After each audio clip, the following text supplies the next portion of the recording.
Hey, brother. Hey, Mark. It's good to be back at it again. Yeah, Nothing like podcasting. It's been a we while. we've been having a lot of fun since we've seen everybody, and we're here today to discuss something really of great importance, and that's this coming Friday. May 1st. May 1st will be May Day in America, and it'll be a different May Day from any May Day we ever had. You can explain that to him, Mark. Yeah. Well, okay. So let's digress a minute because we want to talk to you a little bit about a couple of things that are also important before we get to our main topic, which is May Day. This Friday, and that day is a day where people in the United States are going to show their protest, Concern and protest. and concern for the direction that this authoritarian government is taking us. So it's an opportunity for us to do nothing and spend no money. All of this will lead to making America a democracy again. Yes, it will.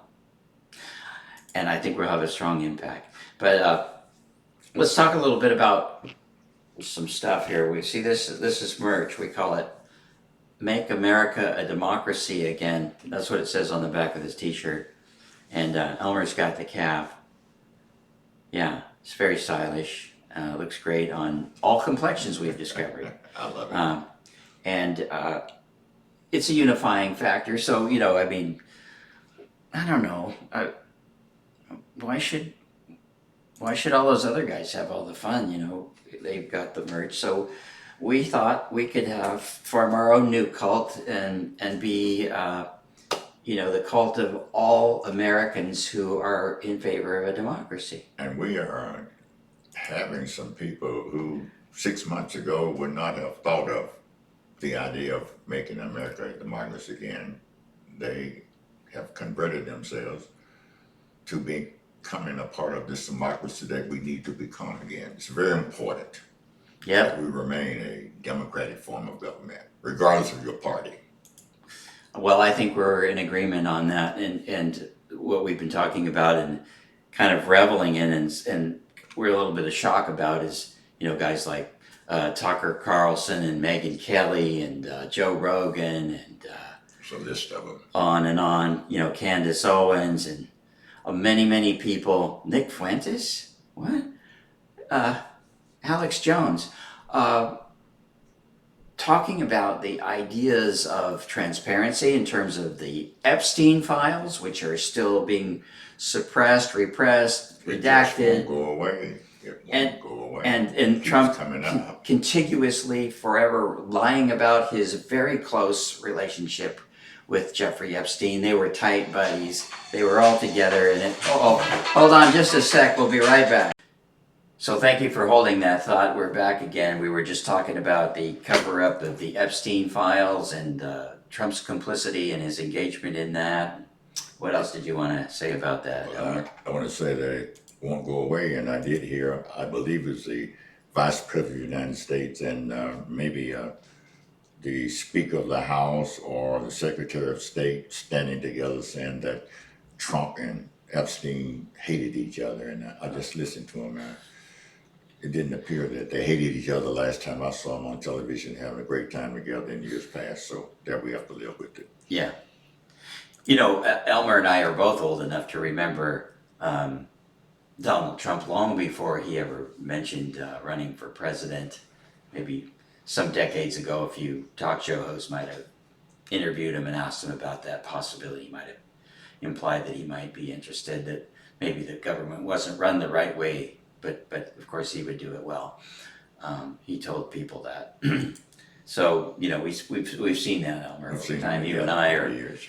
We were actually witnessing Trump, and we heard his interviews, endless interviews about his philandering and his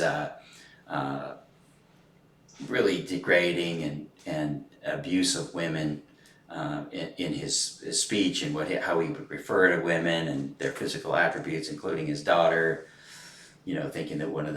Saying that one of the greatest things they had in common was sex, was what he said on camera in front of a live audience on television. They just simply look like, and they appear to be party partners. the two of them. Epstein and Trump are birds of a feather. Melania was introduced to Trump probably by Paolo Zampoli, who just happened to be a very close associate of Jeffrey Epstein at I think was it the Kit Kat Club. So I mean, there's no credibility to Trump's lie that he didn't know Epstein or hardly who knew of him. Just kind of like his Commerce Secretary talking about, oh yeah, I went over. I lived next door to him, but when I went to his house, oh my God, I was so appalled I couldn't go back. And then turns out that he really did go back. Not only did he go back, Elmer, but he took his children and his nanny, and they went to Epstein's Island. This is Trump's guy. It's like it makes no sense. He took his children and his friends and their children to a pedophile island. What? They labeled it undoubtedly as something else other than pedophile island. They on his families. Oh, you mean are you saying that Jeffrey Epstein didn't call his island pedophile island? It's a family island. It's a place to have fun with. Oh, with best yes, friends and of your course. family. It's kind of like Disneyland. Somewhat. Yeah. Bring the whole family up. We have to Bring the family. We're only human beings. Whatever it takes, we'll do it. Yeah, don't mind the unclad 15-year-old children walking around the house. Yeah, pay no attention to those over there. We've got the water slides or whatever. I don't know. Come on. I mean, how stupid is the American public? Are we do you know a lot of people that are going to fall for this? I do not. I expect that was an effort to try to erase history, as we have seen with the African American struggle through the years, where there are seemingly efforts to erase history, but it is what it is, and it was what it was, and we can't lie about it, especially those of us who experienced it. So there we have it. What else we got going? Well, Elmer, you and I are big proponents of education, and we know that an educated public is a requirement of a good civic society and any democracy, because people have to understand why they're voting, why they're voting for whomever or whatever propositions or laws are being enacted. Why are they voting? If people don't know a lot about the world in which they live, that they're participating in as Democrats, a part of a democratic society, it won't function. It will become, we will get a king like we have now, somebody who's trying to be a pure autocrat, tell everybody how to live and what to do.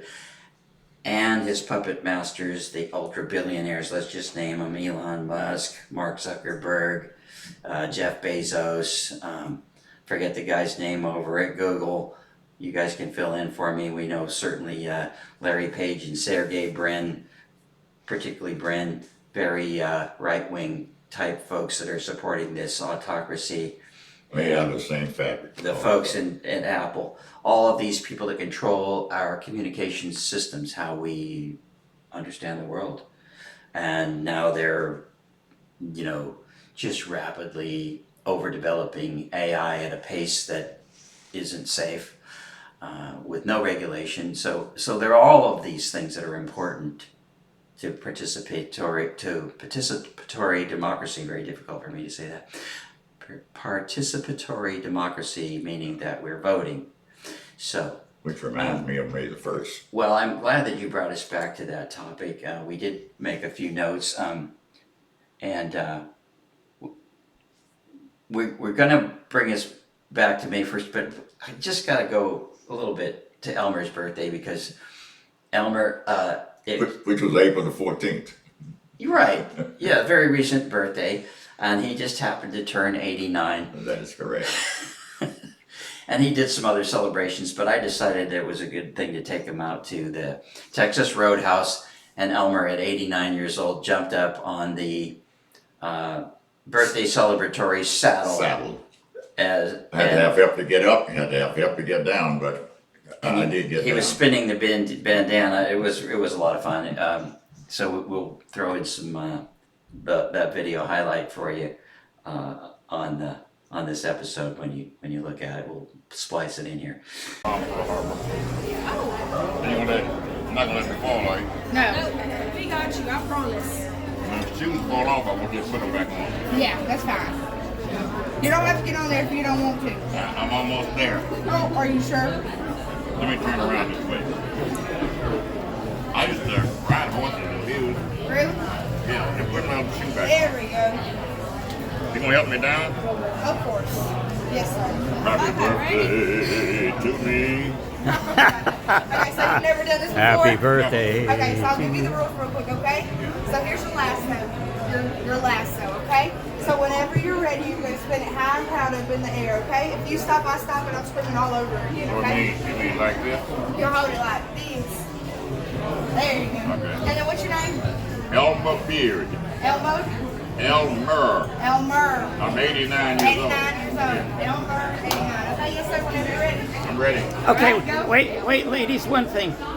Right now, the light's in his eyes from the blind. If you could just move him a little bit that way, it would be good.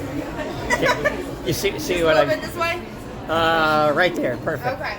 Elmer, 89. So in the meantime, though, Elmer, you told me a little story about your dad. I thought that was pretty interesting.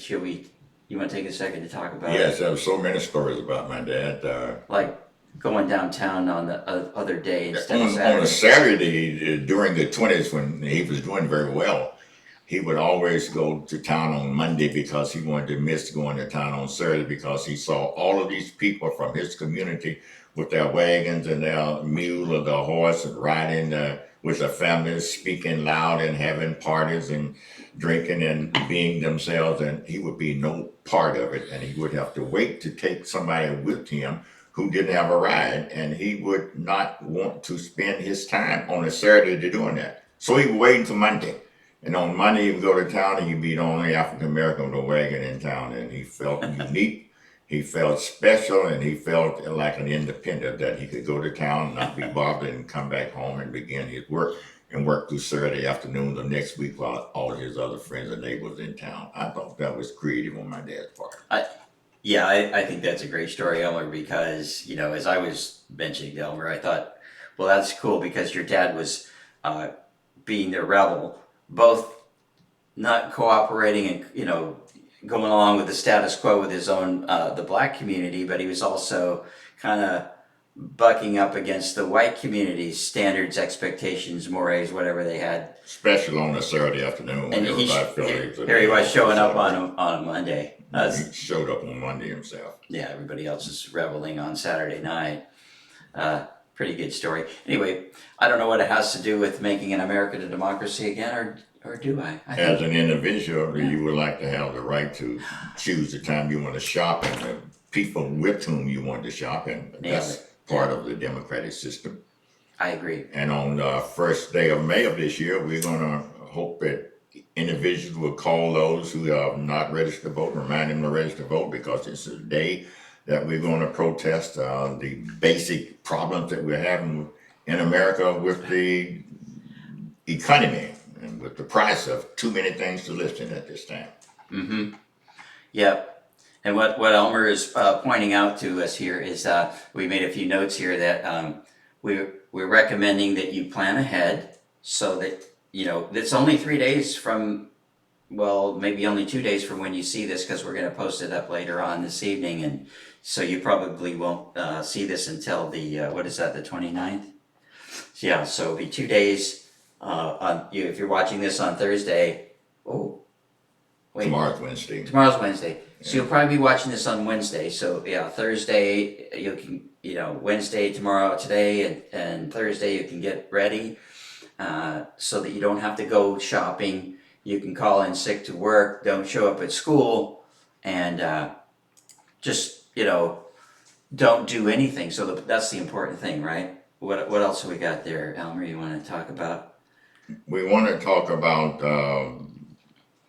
no school, don't go anywhere.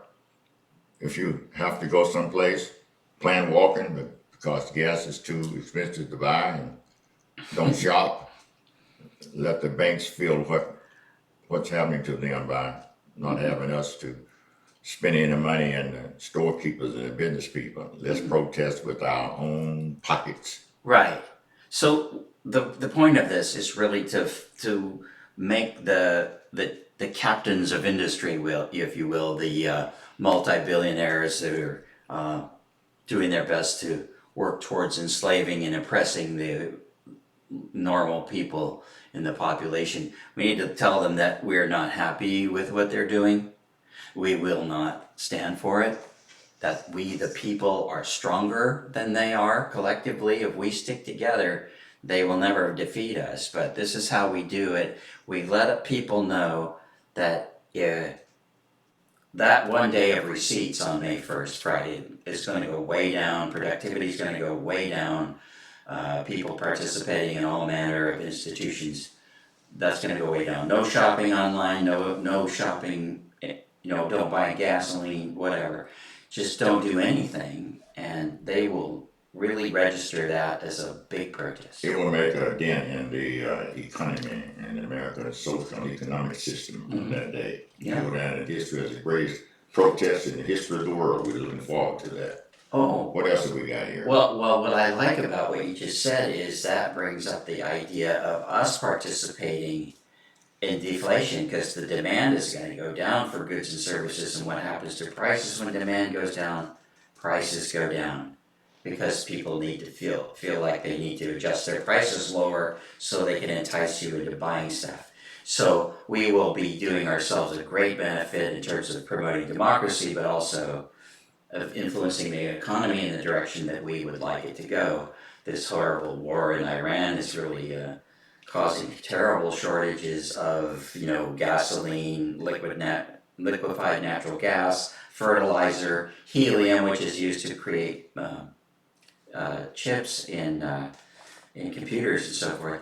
And, all of that is inflationary, along with, the Trump tariffs that he said we're going to pay for everything. Remember, folks, Donald Trump told us, he said straight to our face, he said, you're not going to have to pay taxes again if you vote for me.